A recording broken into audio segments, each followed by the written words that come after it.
Maybe fate don't say we can't fight this. You they draw me. Let's turn this off. It's my birthday, and I'm making my birthday outfit. I did my nails. I'm also gonna go live on my TikTok as well to show my outfit and see the progress because I've got the skirt I gotta make. So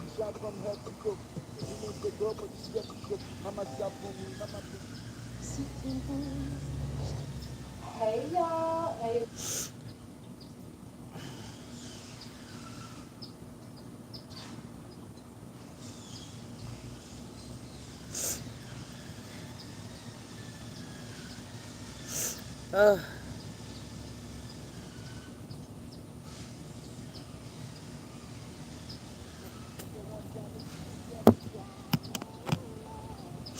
okay, perfect.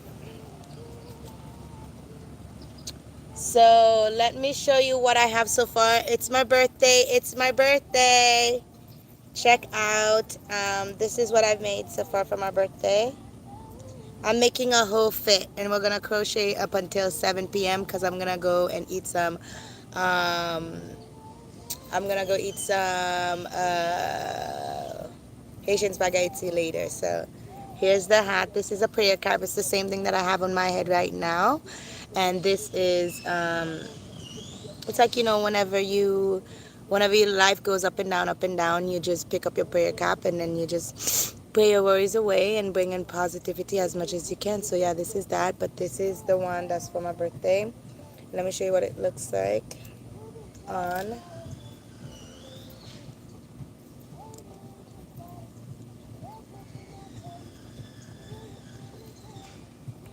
This is what it looks like.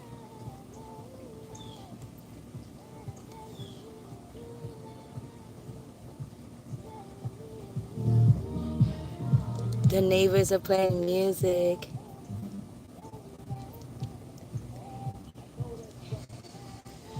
Okay, let me show you the top, which I have to finish. I have not finished it. I am all glossed up. Check out my feet. I did them.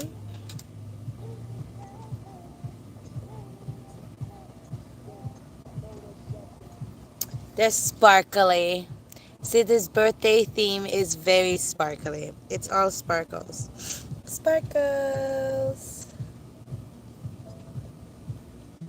Sparkles. Sorry if my feet are all dirty on the bottom. It's because I've been walking around and I'm spending this birthday bare feet as natural as I can. As natural as I can. So yeah, that's that prayer cap. That's what I have.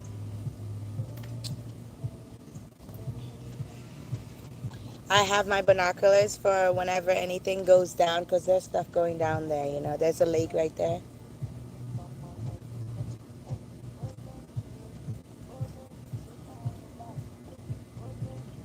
There's a duck out there ducking around. Oh, where are you, buddy? Did you move location? There you are. You're just ducking around, aren't you? Yeah. Yeah, because I'm gonna catch the sunset and I'm definitely going to watch the birds migrate because there is white egret. There is ooh, monarch again. Okay, here's the top. It needs additions. These are the two buttons I'm gonna attach to them on the back. They're very cute. I'm on live on two things: Instagram. I'm in TikTok, and YouTube. So if I'm like not centered, oops.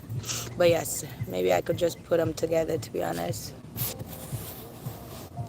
there we go. So yeah, this is it. Those are the two buttons I'm gonna add on the back. I love them. They're cute. Hello. Thank you for coming to my live. This is my birthday outfit. Here's the top.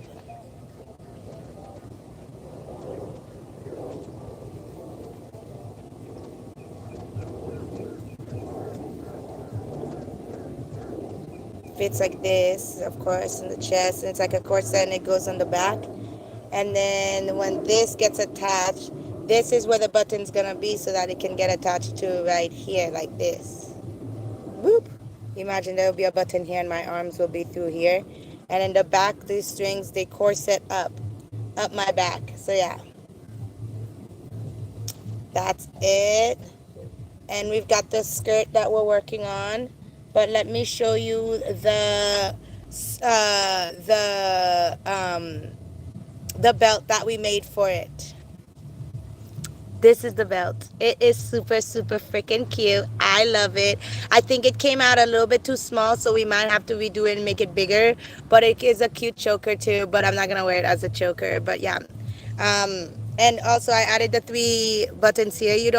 This is as small as it can go with the buttons like this. But you can always, of course, I'm bigger. I'm much bigger than this waistline. Especially that I'm gonna go be eating some spaghetti. Spaghetti. Like, I already put in my order. I was like, I need some spaghetti. I've been waiting since like 9 a.m. for some spaghetti. So definitely need it. Okay. So I went exactly to my waistline. But I know this is gonna stretch, so I purposely made it a little bit exactly to my waistline because I just know it's gonna stretch as my body stretches and as my body fluctuates throughout the day. Some days I'll be large, some days I'll be small, extra small, medium, whatever my body is. But yeah, here's it.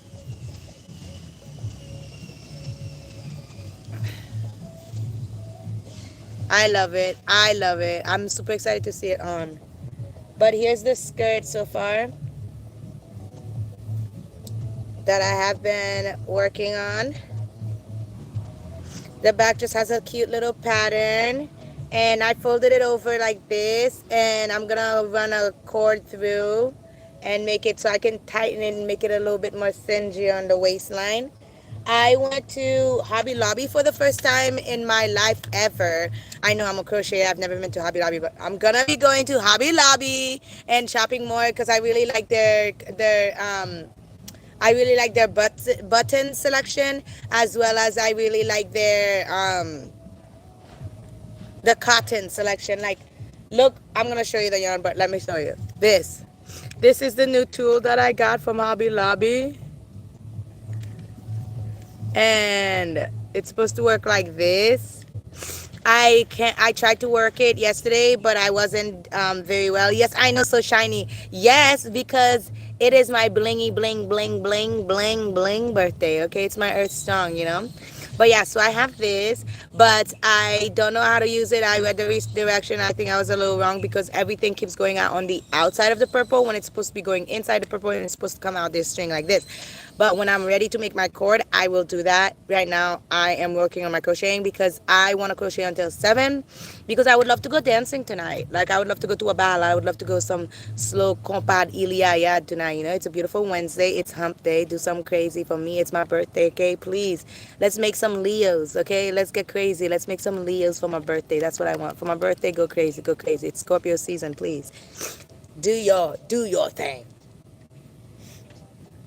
And let me show you the color that I got that I'm using. This is from Hobby Lobby.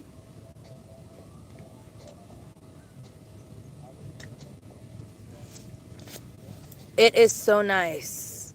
I love it. I had heard a lot of, chat about Hobby Lobby, like da, da, da, da, da. I just went for the cotton yarn and the buttons. But yeah, so I have this yarn. I had to go to Michael's because Hobby Lobby is too far away from where I am right now. So I had to go to Michael's to finish it out because, Michael's is day one, all day, forever. You know what I mean? I love Michael's. Love Michael's. I make most of my stuff comes from Michaels because I love their bamboo. I love their loops and threads bamboo. Yes, so much. So, anyways, I got some loop and thread because, like, Hobby Lobby, Michaels. This is rayon from bamboo. Okay, do you know how soft this is gonna be? Like a baby's bottom. This is gonna be like if an angel sneezed on a baby's bottom. Okay, that's how soft it's gonna be. Okay, so yeah, I got this one.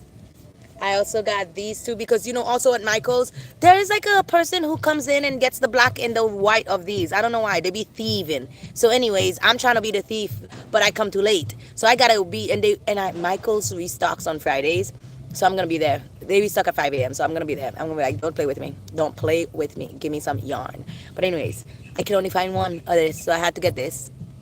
I got to be blessed. If you're blessed with one thing, don't go trade it for another. Be happy, okay? Be happy with your blessing. A lot of people want to go water the garden at the other side, and I know why. If you've got a garden, why wouldn't you make it the everlasting garden? But that's not my business. Yeah.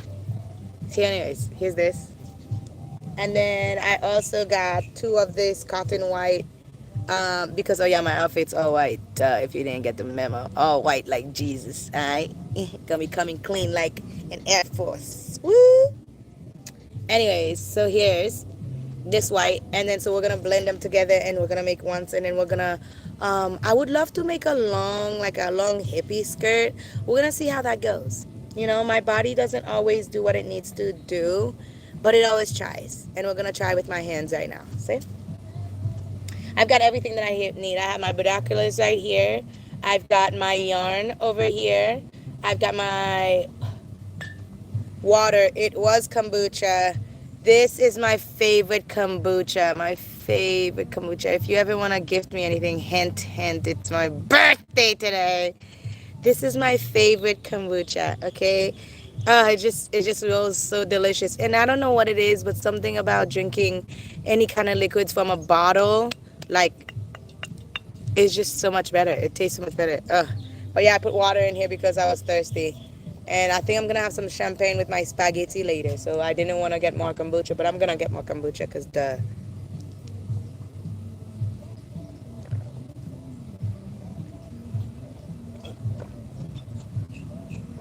Ah. All right, let's get some crocheting in because that's the reason why I'm here. I'm here for the crochet. We're only here for the crochet, duh. Ooh. And I got my little ganja on my side, duh. And since they want to be all suspicious, I'm gonna have to do it on the side, and I'm gonna come back. But in the meantime, the skirt is going to come to life. And I make my skirts smaller than me or the same size as me because I know it's gonna get bigger because it's gonna stretch out. Moving the way I walk, your body moves. Crochet will fit to your body, and it fits to the biggest body that it will be consistently. So, like, if you're a medium consistently, it's gonna be a consistently medium size. But sometimes you spend days being small. What if you're fasting? I fast a lot, a lot, a lot, a lot, a lot. I fast a lot. So my body goes whew, whew, whew, whew, like a traffic cone. So I gotta make sure. But anyways, let me go back to the little side, do my little thing. Oh yeah, and there's a pool behind me. So when I get too hot, I can just dump in. That's like my dream. I wanted to relax for my birthday. I wanted to talk to Jesus for my birthday. And I'm talking to Jesus every puff I puff. Okay? So, anyways, yeah. Let me go do my thing. Let me put this here. Uh, and this, if you like this, Moo Moo, I made it. I make things. Ugh.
Okay, I'm back. Boom. Bam. Voila. Okay, let me put on my show like I usually have. Choo, choo, choo, choo, choo. Look, somebody said not healthy. I think the person who said not healthy, I usually don't care about people's comments because. But when you say not healthy, my body, your body, different. Very different. Me, you, different kind of humans. Look at me, look at you, very different. What I do, what you do, very different. May you, for my birthday, may you be blessed with the hopes and the wishes of not judging other people, not seeing what you wish on yourself to other people. Please, I beg. Nobody asked you.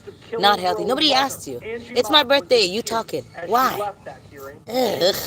You know, multiple times, it's just killing her on Anyways, Halloween. I'm watching a case. And welcome Angie Mott. Thank you. I'm so excited to be here, and I look forward to connecting with you guys out there in St. Louis. That video for Fox 2 in St. Louis posted to their YouTube page a decade ago. This story is a shocking downfall of a former fixture on morning television. And we have the latest from the courtroom, what her defense may be and what we know about why she would allegedly kill her own mother, who was in her 80s and was a woman who was beloved by many. We're on the case presented by Law and Crime. I'm Chris Stewart.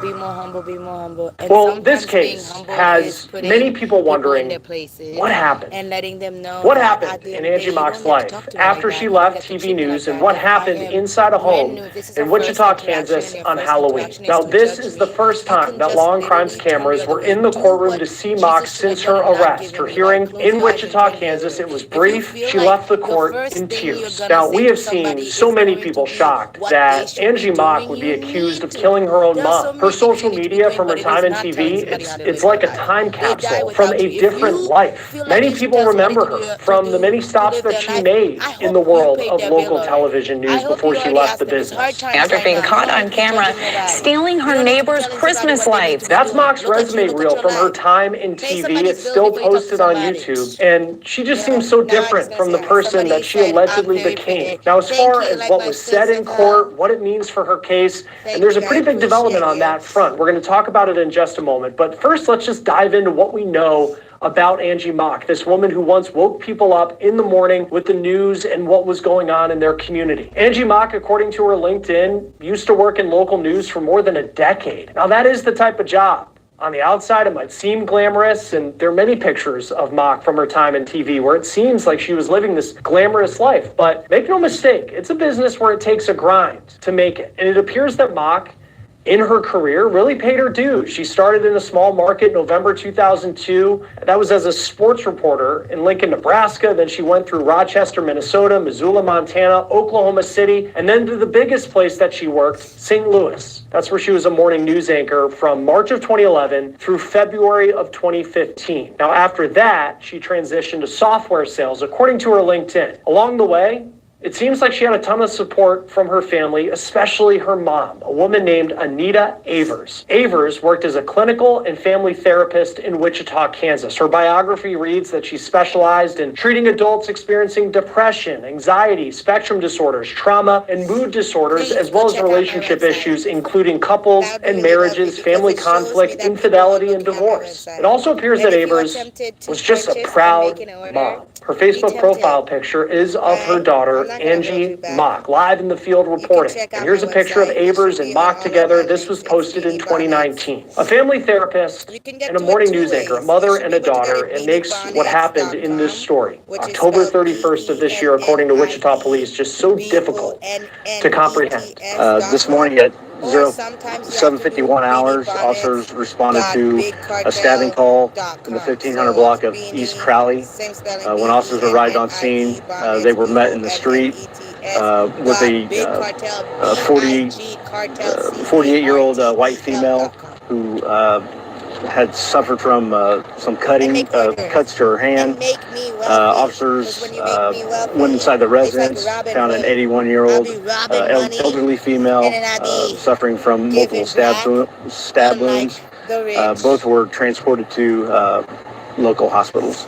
Police say Angie Mock, the former cheerful morning news anchor, killed her own mom, stabbing her multiple times inside their home. A neighbor told local TV station KAKE that Mock allegedly ran up to her and her boyfriend. Here's the quote that she gave the TV outlet. Quote, "There was a woman who approached our vehicle with blood, like her hands were filled, her body was filled with blood, asking to call 911. Now, that neighbor said that Mock took their cell phone. She then ran into the house and she described Mock acting, quote, scared. Mock's mom, who you see her hugging in this picture, Anita Avers, was rushed to the hospital, and the 81-year-old passed away. She died allegedly at the hands of her own daughter. Hey guys, before we get into this episode of On the Case, let's talk about something important, and that's credit card debt. And it's not always an accident. Every call, every fee, every high-interest trap, it can really feel like the system is designed to keep Americans stuck. Banks profit, creditors win, and real families lose. But today's sponsor, PBS Debt,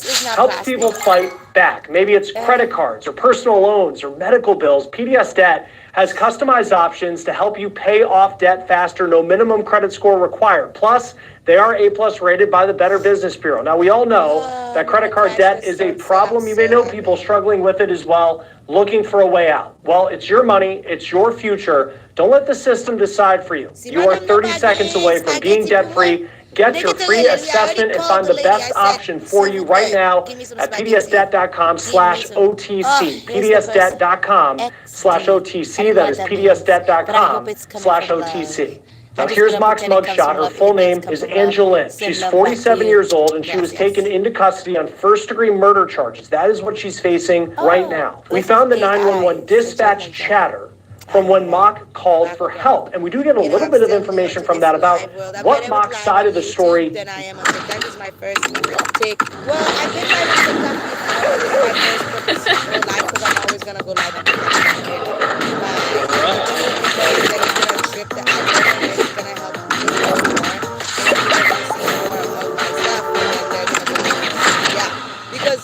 That was easy. Names going micro. Micro habits, micro wins, microdose GLP ones. Help! Oh, hi. What's happening? I've been here for months and my weight won't budge. I'm stuck. Been there, but Noom's microdoses of motivation and microdose GLP-1s can help. Bye-bye, plateau! Hello, Micro changes, big results. Get started at Noom.com. Welcome to the Micro Top. I guess that's why they call him the GOAT. Maybe. Only interest wanting to cutting in 1514 Scarlet Street. The calling party is advised that on Friday wants to be the calling party staff from.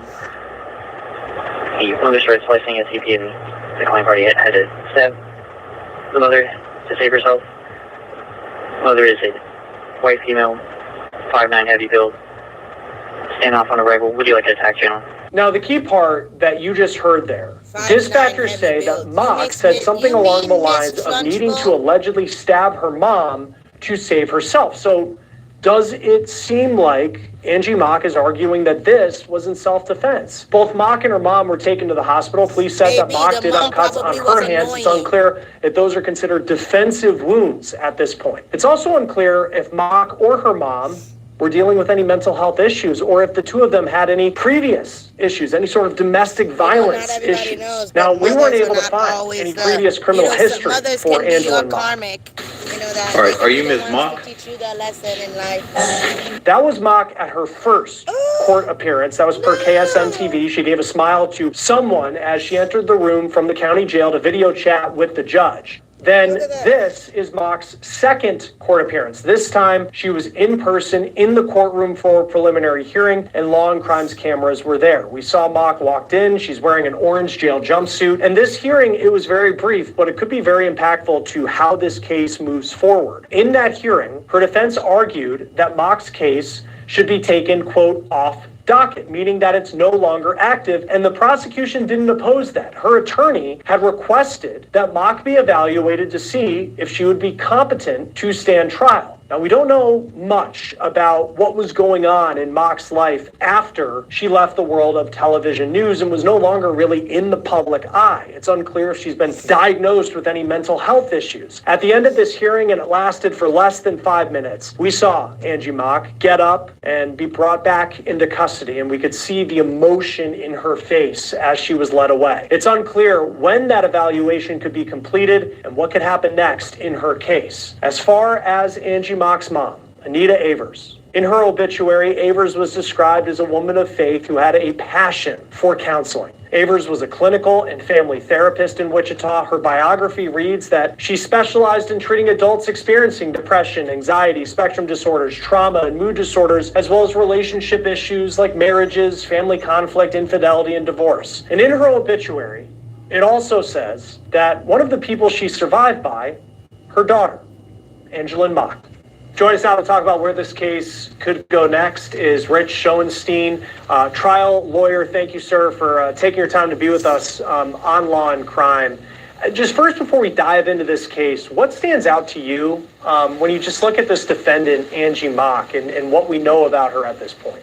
Well, I think more than what we know is what we don't know, because we don't really have an idea of why this happened, right? Anytime you get multiple stab wounds leading to somebody's death, that kind of gets your attention. Something must have gone catastrophically wrong, but we don't know what that is yet. We don't know if that's her mental health. We don't know if that has to do with her relationship with her mother, or we don't know if there's something else. But something had to go terribly, terribly wrong here. What if the mom and you just look at like the way I see it is when she was in TV news, and it appears she left the business in like 2017 or so, it's like a completely different person just over the course of a decade. I mean, obviously time goes on, people age, but it just, that's such a big question in this is what happened in her life over that period of time. When you look at this case, and in this preliminary hearing, it was very brief, and they're going to evaluate her for competency. What goes into that, and whether or not she could actually be competent to stand trial because she is facing this first-degree murder charge? Yeah, so the competency determination is very much about the present. This isn't an insanity determination that goes to the merits of the charges against her. It's about right now. Does she understand the charges against her? Is she capable of participating in her defense? Can she communicate with the lawyers successfully? Is she able to appear in court and remain civil and be in court and participate in the court proceedings? That's really what the court is going to try to get at in determining competence. What would happen if she's found not to be competent? If she's not competent, generally the court will suspend the criminal proceedings and order some kind of further treatment. Could be inpatient, could be outpatient. If there are serious issues raised by her incompetence, she could be, potentially committed. Some cases, people are restored to competence, and then the trial goes forward. There's a lot of different possibilities. What goes into determining whether or not someone is competent? Because when we see her in court, she's in tears, clearly very emotional, and that's, on the outside looking and seeing that she's someone who realizes the situation that she's in. What does a doctor look at? Like, what is the bar that's going to have to be met? It's Sprint prints everything to get your brand in front of your fans, like t-shirts, water bottles, and totes, so everyone can gift it, work in it, and take it. Whether it's one of a kind or one for your whole team, if you need it, we print it with 20% off for new customers at Vistaprint.com.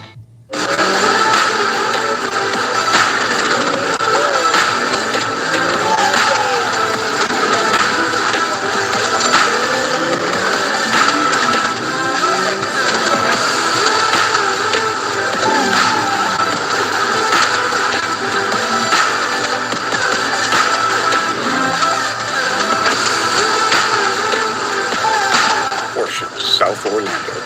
Quality with peace of mind. Her to be found competent to stand trial against this. Well, I think that may be a slightly better question for a psychologist, because I can't really tell you that as a lawyer. But the fact that she's emotional in court actually, to me, suggests competence, because she's upset about the proceedings. She should be upset about the proceedings. Her mother is dead. She apparently killed her, and she's on trial for murder. So if that makes you emotional, it doesn't necessarily mean you're incompetent. Again, I go back to, do you understand the nature of what's happening? And if you're crying in court, you may very well understand what's happening. Then I also look at what we know about what allegedly happened on Halloween. And there's only two people that know what happened inside the home, and one of them has passed away, and that was Anita Avers, Angie Mock's mom. But you have this neighbor who's a witness who says that Angie Mock comes running out of the house. She seems scared. She's covered in blood, and she asked for a cell phone so she could call 911. Similarly to the emotion in the courtroom, is that something that could hurt an argument that she's not competent in understanding what happened? So when you look at competency, you don't generally look at the actual incident. You're only looking at right now, although I guess here the incident is only a couple of weeks ago, so maybe you would go back. But yeah, the idea that she ran, she knew she should contact the authorities, she called 911, that does suggest some tethering to reality that might not be incompetence, that maybe she knew something had gone seriously wrong. But I don't know enough about her mental state. You know, some people snap in and out of reality and very quickly in a way that could preclude them from being competent at trial, even though in a single moment they may get it. And when it comes to not just her mental state, but which we don't know a lot about, we also don't know a lot about the evidence that prosecutors will have against her, because she's charged with first-degree murder. And I'm just getting the criminal complaint up here of specifically the words that they use in saying that she unlawfully, intentionally, and with premeditation killed a human being, which was Anita Avers, her mom. For them to prove that this was premeditated, what type of evidence would they need to have? Premeditation, right? So intentionally means she meant to kill her. She wasn't just defending herself. She wasn't just trying to injure her or scare her. She meant to kill her. Premeditation means she planned it. What kind of evidence could there be? For example, if she obtained a weapon and brought it to the home, as opposed to whether she just grabbed something that happened to be in the home already. People do all kinds of things in a premeditated way. There could be financial things that she did in advance. You know, if you buy somebody an insurance policy and then kill them the next day, that suggests premeditation, that you were planning on doing it. So there's all sorts of different things. If you lured the person to the place where you killed them, that suggests premeditation. I don't know which of those factors. I don't know what the evidence here will be. But when it comes to, say, the period of time that someone plans to kill somebody, if it's, on one hand, for weeks, they decided that on Halloween, and I'm not saying that it's for this case, but just in generally speaking, for weeks, someone decides that they're going to kill this person on this date. How does that compare to if she left the room and maybe they're having some sort of dispute? She leaves the room, she grabs a knife and walks right back into the room and then That's not premeditation. Allegedly attacks, her mom. Is that premeditation, even if it's just a couple of minutes? Yeah, that's for a jury to determine, because we separate these concepts, what we call a heat of passion or a heat of the moment killing, where somebody snaps and kills somebody because of something that's going on, usually some kind of conflict, and often involving family members. We see it a lot with husband and wife. We see it a lot where there are cheating allegations, and we see it sometimes with parents and children. So if somebody snaps, they can run into the other room, grab a weapon, come back and commit the murder. But if there is significant time, and leave it to the jury to determine what that is, you come out of the realm of heat of the moment and go into premeditation. If you have an opportunity to calm down, then you're going to move into premeditation. If you go upstairs and search through your belongings for the right weapon and then come back downstairs, you now have had enough time to sort of realize what you're doing is fundamentally wrong and back away from it. And so that kind of deliberation opportunity will take you out of what would otherwise be heat of passion. Fifth Third Bank keeps your money safe with fraud monitoring and threat blocking. This is banking. A Fifth Third better.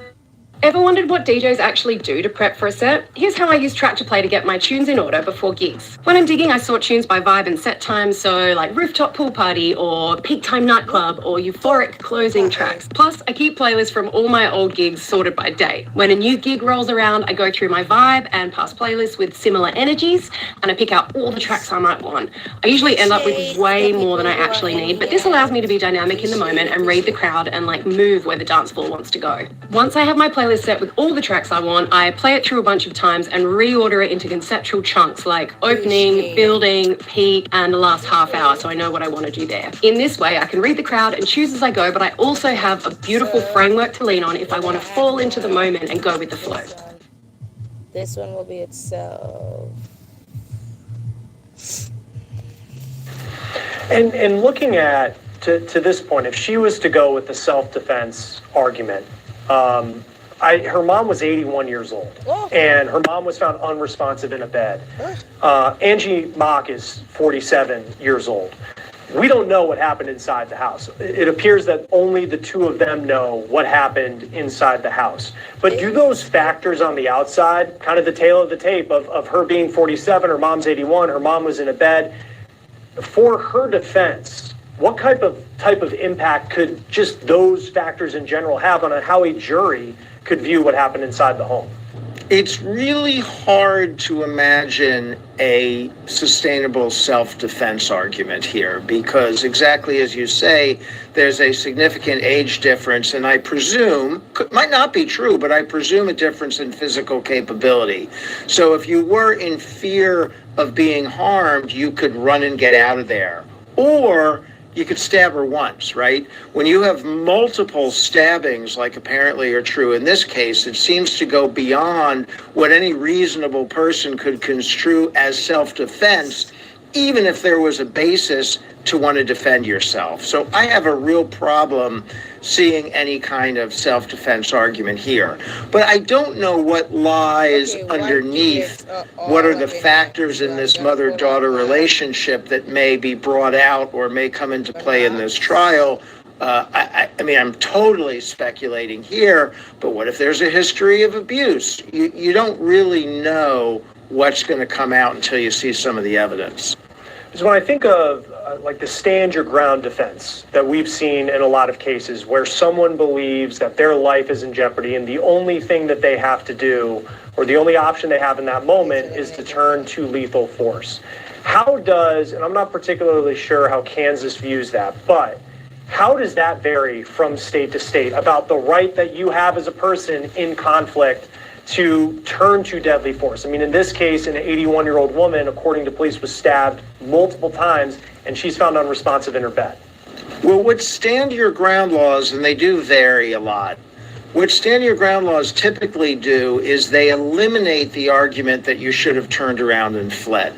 Because a stand your ground law says you don't have to run away, especially if you're in your own house, that you're entitled to stay there and defend yourself if you are under threat. But you still have to prove that there's a threat of some sort of serious physical injury. You still have to show to be able to use a stand your ground law that you were under risk. Otherwise, it wouldn't apply for the most part. When A defense attorney is staring at a case where it appears that there could be a lot of evidence, that it could just be a very tall mountain to climb when it comes to some of the factors, and we have a long way to go. This just only happened on Halloween. And I'm thirsty. For her defense attorney who takes up this case, I mean, what are the early steps of how you figure out what happened as you start to shape your defense for your client? So I think the first thing the defense attorney wants to do here is figure out competency. That's important to the court, but it's also important to the defense, because you have to know if your client is competent to go to trial. You have to know if your client is competent such that the exchanges you are having with your client are reliable. If you have a truly incompetent client, you may not be getting information that is useful in working on the defense because you don't know if it's accurate or not. So I would be very interested right away in figuring out if this client was competent, both through my own determination and through independent psychological determination. If this defendant is competent, I would try to understand why this happened, which you and I are spitballing, but we really don't know. And then I probably would be thinking about how can I negotiate some kind of deal here, because it doesn't appear to be any dispute that she killed her mother. That seems to be apparent from the circumstances, and it seems to be the kind of situation where maybe something can be worked out between defendants and the authorities to resolve that. But that's only after we get past competency. How long typically does it take, and I know this is also something that could vary from state to state, how long does it take once a judge says, okay, we're going to see if this defendant is competent to stand trial, to get to the point where you actually have the information you need to make that determination? I think probably months. I think you need to get, because the evaluator needs to sit with, obviously, the defendant and analyze her, but they're also going to talk to people who know her. They're going to talk to the attorney about what the attorney's interactions have been like to help figure out if the defendant can participate in her defense, and bring that all together in some sort of report. So I would say probably 60 days or so. All right, and we'll see how this plays out. Obviously, very early, a lot of information still to be released by law enforcement. No doubt, incredibly sad case, though, not just for the victim, but to just see a downfall of someone who 10 years ago seemed to be living such a different life. Rich Schoenstein, trial lawyer, thank you as always for taking the time to be with us on Law and Crime. We really appreciate your perspective on this. Good to see you. Take care. That will do it for On the Case, presented by Law and Crime. Subscribe to us on YouTube and Spotify. I'm Chris Stewart. We'll see you next time. That's fourth time going up in there. Oh my gosh, I saw it. I think scent has a huge impact on your mood and the overall experience of a home. It is that last layer that makes the home feel like it's coming to life for me. Look, there's somebody up on that kayak. So look at them. He's fishing. For the whopping price of $0 in monthly fees, Chime will spot up to $200 between each paycheck. You won't get declined if you stay in your spot me limit. You won't pay any overdraft fees. And there's no toll-free number to call. You can sign up with your phone right now, and it only takes 2 minutes to apply. Don't wait. Act now on this not-so-limited offer. Fishing pole, I see. Nothing. Nada. Are you going to cast? Okay, you just drop it next to you. Alright. Okay. Oh, he cast it. Let's see if we can.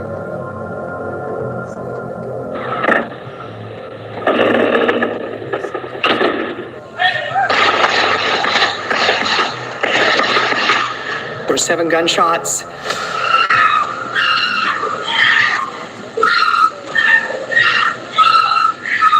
Jennifer Faith's just screaming.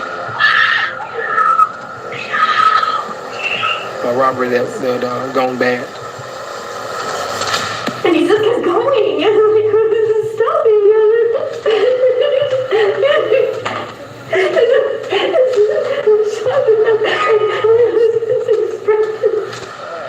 2:30 this morning. morning, we were seeing this guy walking around the premises. The neighbors saw a black pickup truck leave.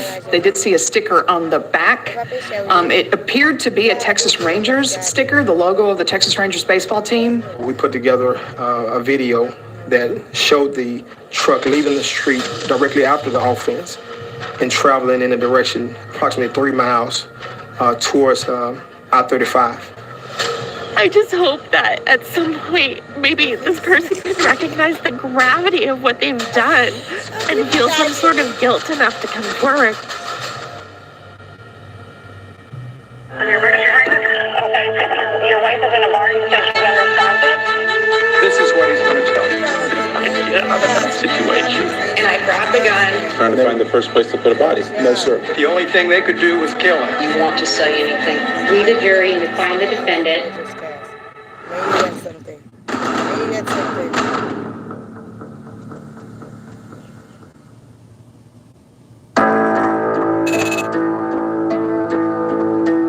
Oak Cliff is a neighborhood sort of in South Dallas. Nice neighborhood, lots of young professionals, young families. You know, one thing I have Home to Jamie and Jennifer Faith. 1,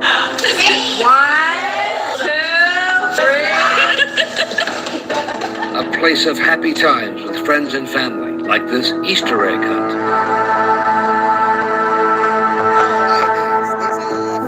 I first met Jamie and Jennifer back in. I'd rather watch like. Now you can get Zaxby's Asian Sensation flavor on a salad, their famous chicken fingers, or in a giant wrap. Hey, buddy. Hey, sauce. You sauced out. Just like everybody the Asian Sensation menu. Ryan and Karina Cooper presented as a typical Midwestern family, married since September 2009 and raising 3 kids. I like watching the... Ryan worked long hours as a farmer. Karina ran her own barbershop salon and had big plans. She was preparing to expand into multiple locations. On the surface, it was a picture of stability, a hardworking husband, an ambitious wife, a blended family in small-town Iowa. I found 6 But behind closed doors, it was slowly unraveling. And on a mild summer morning in June 2021, it all came crashing down. She caught her husband with a gay man getting back shots.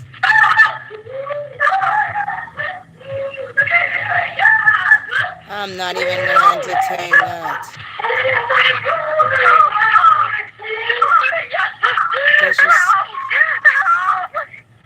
Why would she post that? Ooh, accused wife killer Brian pleads guilty. I understand from your lawyers that you wish to change your plea to guilty to counts indictment 002 and in 003. And before I can accept that change of plea to guilty to those 2 indictments, I need to ask you some questions to make sure that your decision to plead guilty is made voluntarily and that you understand the consequences of pleading guilty to those 2 offenses. If at any time during the course of this colloquy you don't understand something that I am saying to you, just let me know by letting your attorneys know. Let them consult with you. And equally, if I don't understand something that you're saying to me, I'll ask for that further clarification. Do you understand, sir? Yes, verbatim, this list. Can you please state your full name, sir? It's during this process. Brian Walsh. Nobody needs to say. And Mr. Walsh, do you have any difficulty speaking or understanding English? I do not, Your Honor. How old are you, sir? I'm sorry, I missed that. Sure, I'll try to get into this microphone. How old are you? 50. And what's your exact date of birth? January 31st, 1975. Where were you born, sir? Boston. I'd like to go to Fifth Third Bank, please. I have a deposit to make. Gosh, you're so smart. This is banking. Fifth Third better. That lives at home. Names going micro. Micro habits, micro wins, micro dose, GOP ones. Help! Wow. Hi. What's happening? Are you married? Yes. Do you have any children? Yes. And what are their ages? 9, 6, And next month. Is this if you're not a robot test? Is that why they're so personal, those questions? How far did you go in school? College, some college. And that was like a year and a half or 2 years. Yes. And where did you go to school? He went college to what did you study? College. Business computer science. As an adult, have you had full-time employment? I've had my own businesses. And what kind of businesses? Mostly consulting. Thank you for watching, guys. I really appreciate you. I'll be back. Listen to the case. I need to ask you some personal questions. I'm going to ask you those questions now. Have you ever in the past been treated for any mental illnesses or conditions? Yes. Tell me about them. Depression. And are you aware of whether anything else other than depression? That was the main thing. All right. And are you presently aware of whether you have any mental illnesses or conditions, to include depression? No.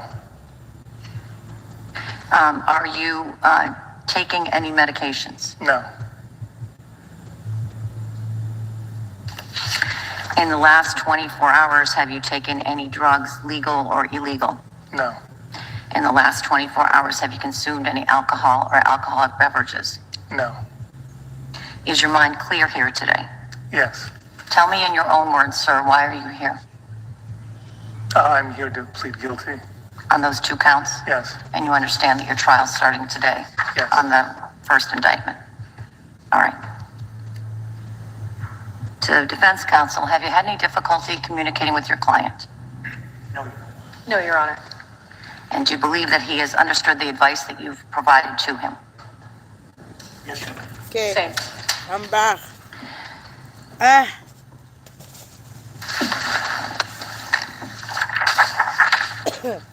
Got the snacks. So at this time, I'm going to go over what's called the waiver of rights. And at the end of it, I'm going to give you the form back that I believe you signed earlier today. Do you understand, sir, that by pleading guilty that you're giving up your right to have a public, fair, and impartial trial as to each of the 2 indictments to which you're now pleading guilty, with or without a jury, to determine your guilt or innocence? I do, Your Honor. And do you understand that if you went to trial, you wouldn't have to prove anything? For example, you never have to take the stand to testify. You would never have to call any witnesses. No jury could ever hold it against you if you did not present any evidence at all. Instead, it is the Commonwealth that has the burden to prove you are guilty of each of the offenses and each element of those offenses beyond a reasonable doubt. Do you understand that? I understand, yes. You have the right to be tried by a jury of 12 people selected from your community, and you would have the right to participate in jury selection. You could not be found guilty unless the Commonwealth convinces all 12 jurors that you are guilty beyond a reasonable doubt, and they unanimously agree you are guilty. Do you understand? Yes, Your Honor. You also have the right to be tried by a judge instead of a jury. And again, the judge couldn't find you guilty unless the Commonwealth presented evidence sufficient to convince the judge beyond a reasonable doubt that you are guilty of the charge. Do you understand? Yes. Do you understand that if you went to trial, you would have the right to confront your accusers and any other witnesses that may testify against you by facing them and having your attorneys ask questions of them? Why is this not Do you understand that if you went to trial, you would have the right to call your own witnesses, present your own evidence, and if you wish, even testify on your own behalf? Do you understand that? Yes, Your Honor. Do you understand that by pleading guilty here today, you're giving up your right to pursue any arguments or motions that your attorneys may have made or filed on your behalf in this case, and that may include motions to dismiss and motions to suppress, as well as your right to appeal any rulings or decisions that the court may have already made in this case? Yes, Your Honor. And are you willing to give up each of those rights? Yes, Your Honor. White drama. White people knows, man. It's crazy. Love and Hip Hop Miami. OMG moments. 702. Sir, had the court officer pass to you defendant's waiver of rights? Have you seen that form before? I'm gonna watch the murder. And did you read that document or have someone read it to you? I'm gonna watch the Yes, other Your one. Honor. Ooh, my What happens if... Too soft, too soft. Too strong. There, soft and strong. Perfectly balanced. Angel soft. Take a quick commercial break here. Young LA Black Friday sale is happening. Use code MAN. Introducing the new men's Young Men's You know us. We get our hands dirty. For every single set.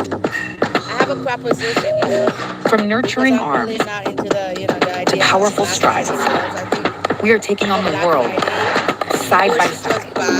From daily essentials to intentional self-care, she finds balance in every move. It takes a leader to run a team. Across the finish line. She does it all for her. You purchase black for New Year's Eve's present. You purchase black for all your holiday presents. You make it black. A neurosurgeon is found dead with gunshot wounds in the attic of his own home. He was face down. He was only wearing socks. He was wrapped in a blood-soaked carpet. But who had the motive to gun down this beloved doctor? Well, when police make an arrest, they discover a shocking tie between their suspect and the neurosurgeon. This is Inside the Crime, presented by Law and Crime. I'm Elizabeth Milner. Prosecutors say Dr. Devin Hoover was shot twice in the head, but it wasn't a random attack or some type of patient wanting revenge. This was a cold, calculated murder carried out by someone who was unknowingly close to the doctor. At most, the evidence shows a relationship between the two men, but not an intentional or premeditated homicide. Let's go back to 2023 for this case. On April 23rd of that year, police responded to the home of 53-year-old neurosurgeon Dr. Devin Hoover. The call for service reportedly came from Dr. Hoover's family, who just wanted a welfare check after Devin didn't show up for a visit to see his dying mother. Officers in Detroit, Michigan conducted the welfare check, made a horrifying discovery. Officers arrived and observed a white Range Rover blocking the driveway. They investigated further and noticed what appeared to be blood on the interior of the vehicle that was blocking the driveway. They secured the Range Rover, they tagged it as evidence, and towed it to the Detroit Police Department tow yard. The registered owner of that white Range Rover was discovered to be Dr. Devin Hoover of Medicine in Detroit. Detroit police officers went to that address that same evening and noted that the driveway gate leading to and from the rear of the house to be wide open. They were unable to contact anyone at that time at the residence, both knocking on the front and back doors of the house. The next day, on April the 23rd, 2023, Detroit Police Department received a 911 call from Dr. Hoover's family requesting a well-being check of his home, as they had been unable to reach him after he failed to come and see his dying mother in the state of Indiana. The Detroit Police Department went to and noticed that the driveway gate leading to the rear of the house was wide open. Further investigation revealed the presence of what appeared to be blood on the rear exterior side of the back entrance door of the home. A decision was made to force entry into the premises, and during that protective sweep of the home, Dr. Devin Hoover was found deceased in the third floor attic crawl space. He was face down. He was only wearing socks. He was wrapped in a blood-soaked carpet. He appeared to have been shot in the head. When investigators searched his home, they noticed several of his personal belongings were gone. No cell phone, no wallet, no credit cards, and his designer watches were missing. The investigation revealed that almost immediately following his murder, multiple fraudulent financial transactions were made from Dr. Hoover's various bank accounts. These transactions spawn for several days after that discovery. So who was spending Dr. Hoover's money after he was murdered? Investigators needed to know who Dr. Hoover was last in touch with. Well, after diving into his phone records, detectives learned that there was someone Dr. Hoover was in contact with, a man named Desmond Burks. That Dr. Hoover had approximately 4,000 communications with a number attributed to a Desmond Burks, who resided in the city of Detroit. The text messages established that Desmond Burks and Dr. Hoover were in an intimate relationship with one another, and that on occasion, Desmond Burks would charge Dr. Hoover for these sexual services. The investigation of this case was further complicated by the fact that many witnesses were extremely reluctant to come forward to share sensitive and personal information. Was in a relationship. The analysis also indicates that the day Dr. Hoover was murdered, Dr. Hoover's cell phone traveled from his West Boston Boulevard address to the area of Desmond Burke's address on Sussex. Dr. Hoover's phone appears to return to West Boston for a short period and then travels back to the area of Desmond Burke's residence on Sussex again before traveling to Fairlane Mall in Dearborn. Dr. Hoover's cell phone never returns back to his residence on West Boston. Numerous pieces of corroborating evidence place Dr. Hoover's cell phone in the same location as Desmond Burke's. The evidence includes, but certainly is not limited to, what I'm about to say. Dr. Hoover's cell phone detail records, Google account search warrant returns, Desmond Burke's cellular phone detail records, Range Rover geolocation data, Project Greenlight video, 9901 Coyle Street video, and Golden Fantasy Jewelry Store video surveillance. Other physical evidence was discovered directly linking Dr. Hoover's property to Desmond Burke's. On the date of the homicide, Desmond Burke's is seen on surveillance camera parking Dr. Hoover's Range Rover near iRobot Labs is testing the new Roomba Plus 505 combo in extreme conditions. With the 505's dual spinning mop pads, even the worst messes don't stand a chance. If it can handle this mess, it can handle the chaos of your home. And thanks to the auto wash dock, it even cleans itself. Roomba, made for this.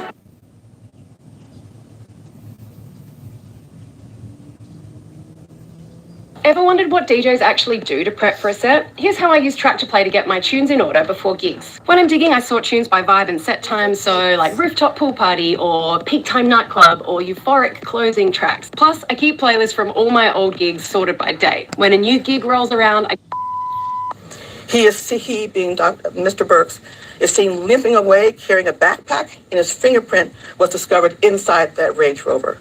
At the time, Desmond Burks was known to walk with a limp due to previously being shot in the hip. Search warrants conducted at Dr. Burks' residence led to the recovery of one of Dr. Burks' Cartier watches that I mentioned earlier. Dr. Hoover purchased this watch in the year 2020 for approximately $6,000. An additional search warrant concluded at another recently discovered address of Desmond Burks back on April of this year, 2024, led to the discovery of another of Dr. Hoover's Cartier watches, a watch that Dr. Hoover purchased one day prior to his homicide. That watch was worth approximately $7,500. Dr. Hoover was murdered in April of 2023. This press conference announcing an arrest in his murder happened in 2024. For Dr. Hoover's loved ones, they were finally relieved officials had a suspect in custody, who turns out also faced charges in another homicide. Based on all of this evidence and much more further evidence, which we will outline in more detail in court, as a result of all of that, we are charging Desmond Burks today with one count of first-degree premeditated murder. Count 2, felony murder. Count 3, larceny of over $20,000. Count 4, using a computer to commit a crime. The maximum imprisonment there is between 10 years or more, but less than 20 years. Count 5, possession of a firearm by a felon. Count 6, felony firearm, second offense, which goes to count 1. Count 7, felony firearm, second offense, which goes to count 2. And count 8, felony firearm, second offense, that goes to count 5. Please remember, as I said earlier, that this defendant is presumed innocent until proven guilty. And this is the same Desmond Burks that we charged on May 17, 2024, with another second-degree murder homicide. On May 17, 2024, We charged Desmond Burks, who was 33 at the time, in connection with a road rage incident that killed Mr. Salah, 87, of Dearborn. On October 17th, 2024, at approximately 6:45 p.m., Detroit police officers were dispatched to an intersection of West Chicago and Greenfield Road for reports of an unconscious male laying in the street. Upon their arrival, officers located the victim, Mr. Salah, unresponsive, suffering from trauma to the head. Medics arrived on the scene and transported him to a local hospital for treatment. On May 11th, Mr. Salah unfortunately succumbed to his injuries and was pronounced deceased. It is alleged while approaching the intersection on West Chicago and Greenfield Road that Mr. Salah's vehicle bumped into the rear of Desmond Burke's vehicle, the car that he was driving. They both got out of their cars, and there was a verbal altercation. It is further alleged that we announced on the 17th of May that during this altercation, Mr. Burks punched Mr. Salah, leaving him lying in the street before fleeing the scene. And as I said before, he later died of those injuries. I should note that Mr. Burks is currently in the Wayne County Jail on a $1 million bond, no 10%. His lawyer in that case requested that he be evaluated for competency, and that request was made on May the 24th, 2024. The next court date for him in that case is September the 3rd, 2024, before Judge Kenneth King of the 36th District Court. That hearing is a competency review big date hearing. In a statement after this press conference, Dr. Hoover's family said, quote, "Today we feel relief for a step towards justice. He was an exceptional man, a doctor, brother, son, uncle, and friend who invested in our lives with unwavering kindness and generosity. Although nothing will ever reverse our loss, we are grateful that someone will be held accountable for Devin's death." Since Desmond Burke's arrest, more details have been revealed in court. During a June 2025 hearing, one of Desmond's lovers testified about a bag Desmond allegedly gave the person. According to the Detroit Free Press, that lover couldn't be named in reports, and news outlets couldn't give away identifying descriptions, including gender, because of the judge's order. So we'll just have to call this witness the lover. According to the report, the lover testified that there were surgical glasses that had Dr. Hoover's name inscribed on them, as well as a 9mm handgun found in the bag Desmond had on him around the time of the murder. The lover testified they helped Desmond get rid of the items. First, it was the glasses the lover tore apart and threw in different trash cans. Then it was the bag the lover burned in a barbecue pit, along with the shirt and pair of jeans found inside. The lover said they also drove to a park to throw Desmond's gun into the river. According to police, Desmond allegedly stole more than $95,000 from Dr. Hoover, both in cash but also items like his Cartier watches. The day after Dr. Hoover's murder, the lover testified they gave Desmond a ride to Fairline Mall,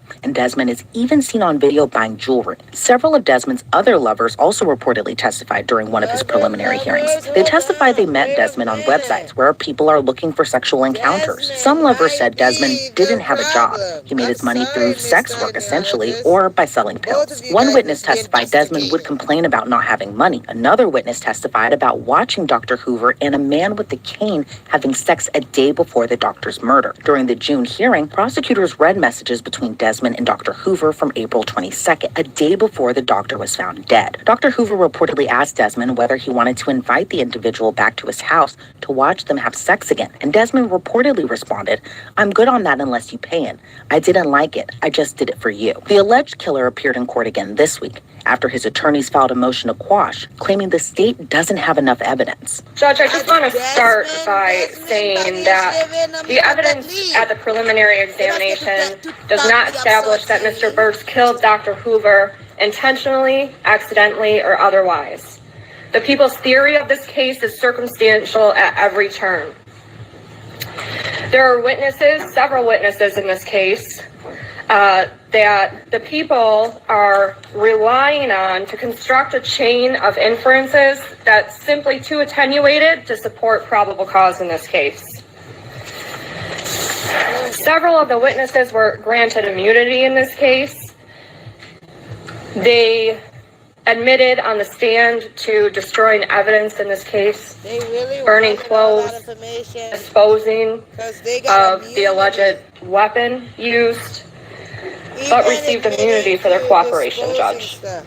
That directly impacts their credibility in this case. The credibility issues taken together with the other issues in this case Render the bind over I got a new subscriber. Thank you. Sometimes love for your cat can get lost in translation. Actually, from the both of us. Wellness Pet Food turns that love into proven benefits you can see and they can taste. Through delicious meals with real shreds of chicken and fish, protein-packed, culinary crafted recipes they can't wait to savor, or classic favorites with the taste, texture, and variety they adore. Give them vet-recommended, scientifically proven nutrition with wellness. That's the kind of love you both understand. Wellness Pet Food. Feed well, be well. Monetize, which means I get to make money.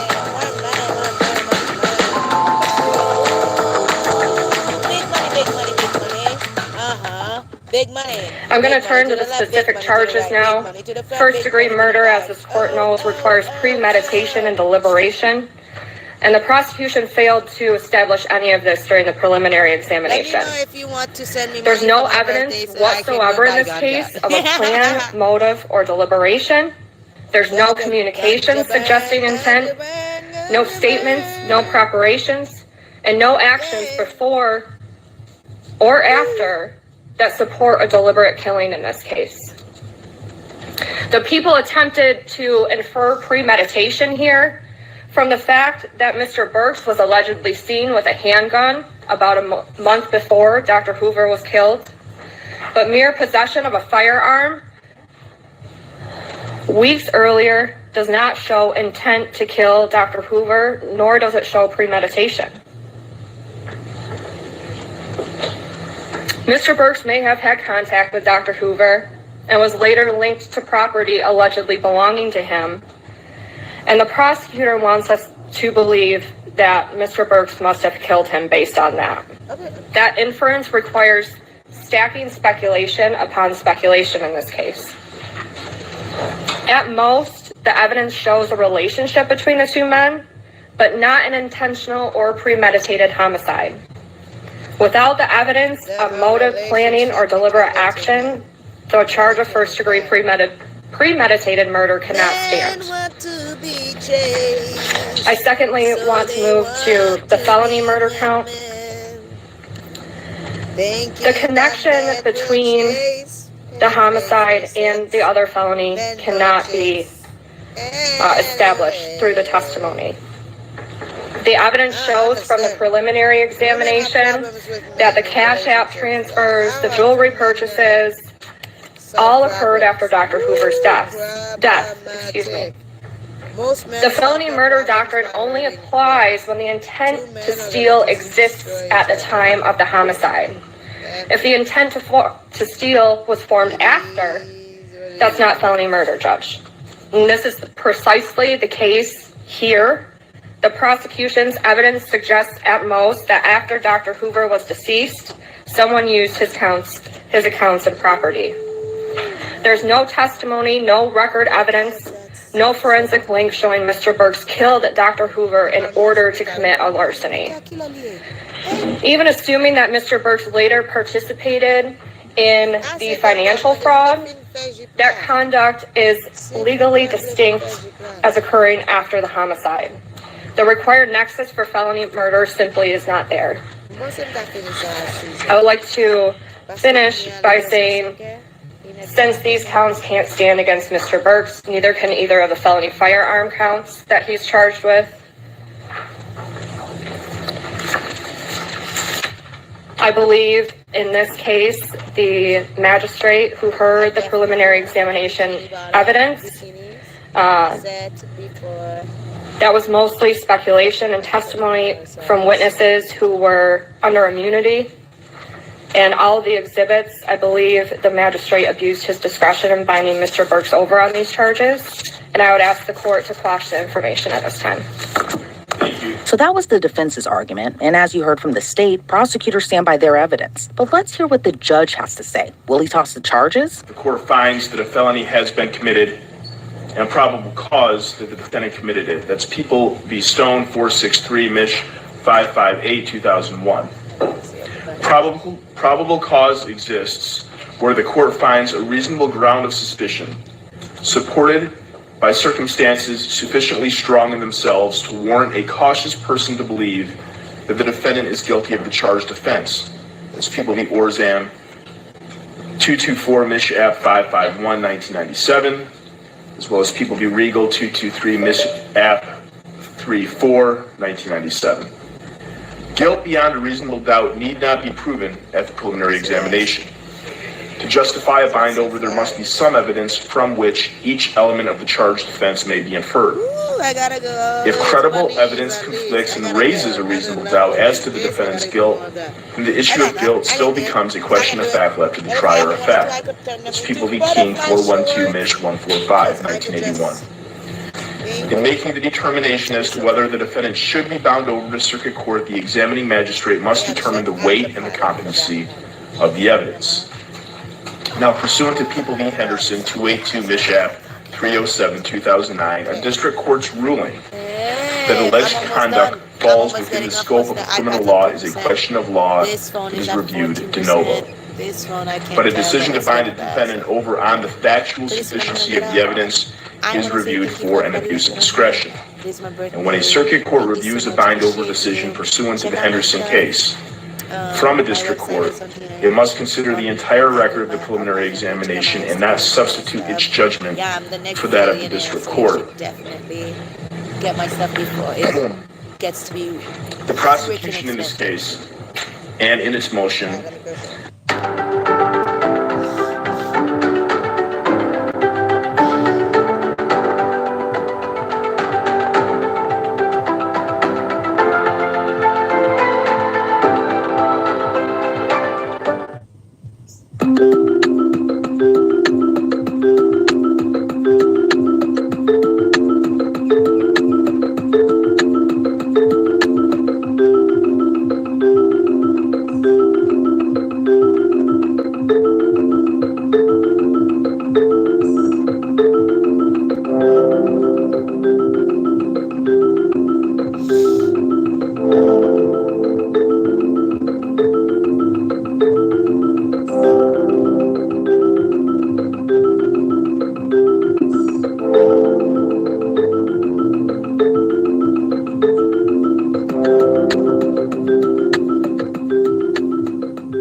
lays out the allegations and their theory of this case.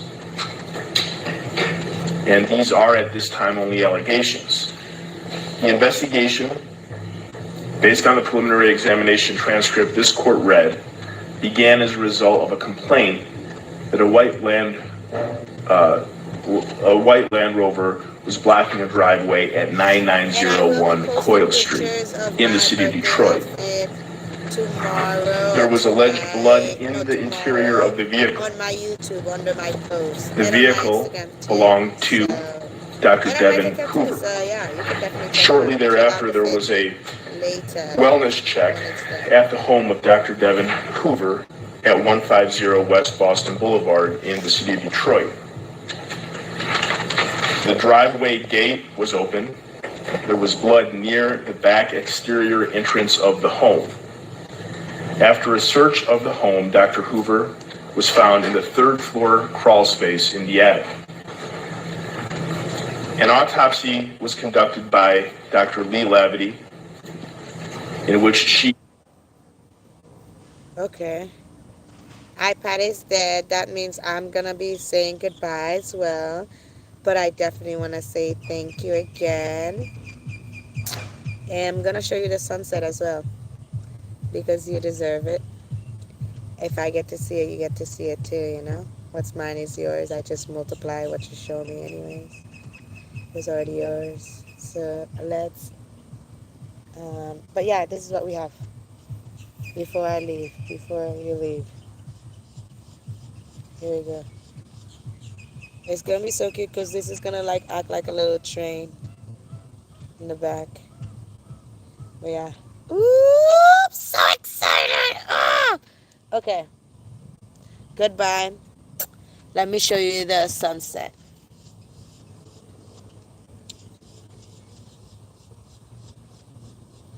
How do I flip this? How do I turn this around so you can see the thing? How do you flip it around so you can see it? What's this button? Flip camera. Ha. Look at that. Look at that. That is my sunset. Oh, you see my phone's at 11% right now. It's 444. Okay, look at that. You know, this is my first time fully on doing this live thing. Here's my views. Let me just show you. My place. I'm staying at.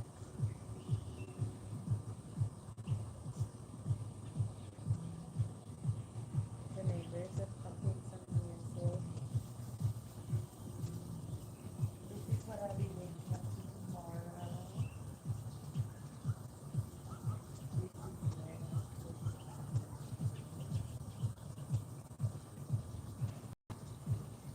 Let me show you my toes. I did my toes.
And this is where I say goodnight.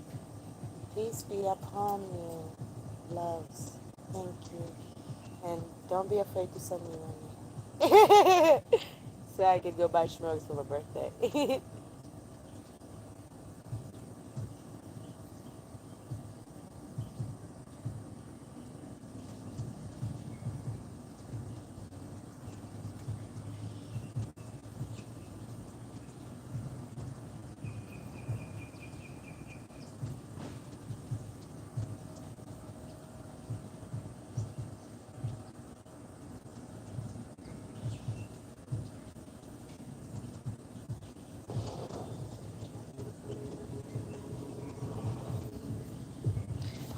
Okay. All right. Let me say goodbye to my loyal, gorgeous YouTuber. YouTube is my favorite forever and ever because that's where I started. So I already said goodbye on TikTok. Let me say goodbye on YouTube. And yeah, congratulations. I got a new subscriber on YouTube and I'm very grateful for this. And here's my view, okay? Here's my view. Again, it's my birthday. If you want to send me money, send me money. I love money. Everyone loves money. I love money. I love money because I love to spend money. Because when I spend money, it comes back. But anyways, here you go. Here's my view.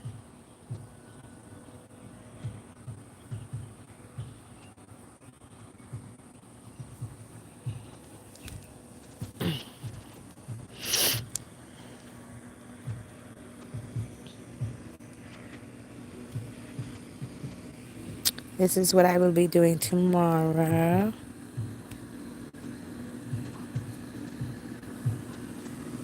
The neighbors making music, having a good time. Bungalow part. The relaxation part. The relax.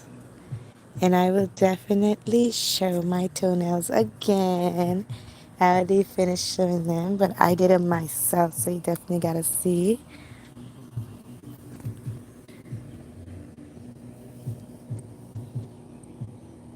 Look at this.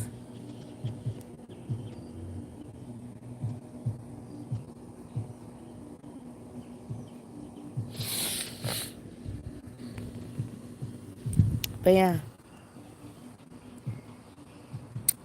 And I'll be eating some spaghetti tonight. Thank you, everybody. Thank you for the new subscriber. We're gonna have some more fun because now I think I have like 245. Yes. Okay, let's end this.